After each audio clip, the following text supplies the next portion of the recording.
Heard the executive order that was signed or put out about 2 or 3 weeks ago, controlling about 16% of the rural land in the Midwest. I know, I've got several of them. That's not the only one. I wish that it was. I can give you some statistics. I mean, here's an article about the rewilding of North America. The idea, this was published in Nature magazine in 2005, and this is about bringing in endangered species from other countries and basically turning the entire Midwest and Rocky Mountain states into an animal preserve. Wyoming, Montana, Colorado, New Mexico, Arizona, that's what this is. There is the Wildlands Project. Here is another one, the corridors for protection of biodiversity. This is something that has been issued by the Nature Conservancy, and this is something I believe that also comes out of the UN, the U.S. Heritage Program, and NAFTA. And this is about the wildlife corridors that we need to protect. This is the map of the United States of what they're attempting to do with that. So the executive order that you're talking about is just one of many that is coming out. I did hear yesterday that a congressional committee has voted to defund Agenda 21, and to the extent that you've heard of Agenda 21, that's coming straight out of the UN. We're dealing with that in Wyoming. It's part of building the Wyoming that we want. That's exactly what that is part of Agenda 21. Any other questions? Yes. Harriet, you had mentioned that you thought it would be wonderful if we could take away the perpetuity word in conservation easements. Now, when we study conservation easements, it's through the IRS code. The IRS, the Internal Revenue Service, says they have to be in perpetuity. So how are you going to get it changed to you said your legislators, to a 20 or 25-year easement whenever the IRS code says it has to be in perpetuity? What's your answer? My answer is this: if people want conservation easements in the state of Wyoming and we have a limit to 25 years, they probably ought to get that IRS code changed, shouldn't they? Well, yeah, I mean, see, I don't think it ought to be on I don't think it should be our burden. I mean, this whole thing, it's just another way that they manipulate the process, because they say it's in the IRS code, it has to be into perpetuity. Here's what I have in response to that. The TNC obviously has a lot of power. Sierra Club has a lot of power.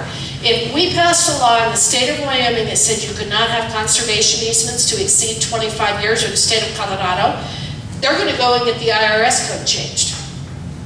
They're going to be the ones, it's not us. They're going to be the ones that are going to get the IRS code changed. And the reason that they will get the IRS code changed is because they still think that they will still believe that there is a value of 25 to 50 years, even if they can't get it into perpetuity. Then you've got them as your ally. Then you've got the Sierra Club and the TNC who are going in there trying to get the code changed. And with this administration right now, if the TNC and the Sierra Club and Wilderness Society and those organizations came in and wanted that changed because there were states that limited a conservation easement to 25 years, they'd change it. But we're not the ones who should have to worry about that. It's the people who want the conservation easements that should. Yes, sir. I live in Lincoln County, which is this county here. In the past 10 years, the Nature Conservancy come in and taken over 2 big ranches. And it's just a concern. They just come in and, man, what they do. Well, and what happens when you've got a problem with some kind of a noxious weed?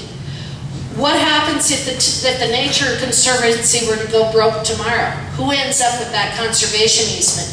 The fact is, the law of unintended consequences associated with conservation easements, 25 years from now, people are going to say, what in the world did we do? What in the world did we do? And again, if you do it for a period of time, you can always re-up it. You can always re-up it. If you want to do it 25 years and you decide in 25 years. But here's the thing, as a person who represents landowners, I got a call from a guy from Greeley, a good friend of mine from Greeley a while back. And he says, I went out into my bull pasture today and I got a guy out there and he's chopping up 40 foot along my fence line. And he claims he's got an easement across there.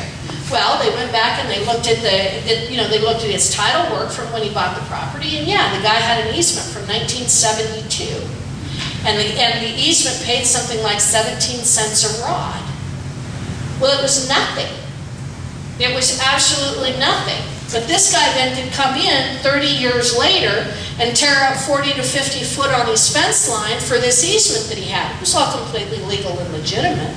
But as landowners, what we ought to be looking at is ways in which we can limit what those kinds of easements do in terms of perpetuity. I have a case up by Casper. There was an easement pot in 1962 on the North Platte River for $10,000. It's worth $1.5 million today. But those landowners in 1962 got paid $10,000, which was a lot of money back then. But it's nothing today. Yet those ranchers are stuck with that easement until the end of time. And sometimes you have to have easements, and I understand that. But this is one area where the ranchers and the landowners should have been fighting back for the last 20 years against a perpetual easement. Because let's just say, even in 25 years, if you want to do it again, they need to pay more money for that. What you're getting today is not going to be the value that it is 25 years from now. They need to pay more. If the TNC and the Sierra Club want conservation easements, they ought to pay for them. And they ought to pay for them over and over and over again. Yes? I understand these easements can be traded amongst other organizations and countries and still hold their effect. It depends upon the terms of the easement itself. The question was whether they can be traded. And typically what you'll see is there's an assignability clause in there.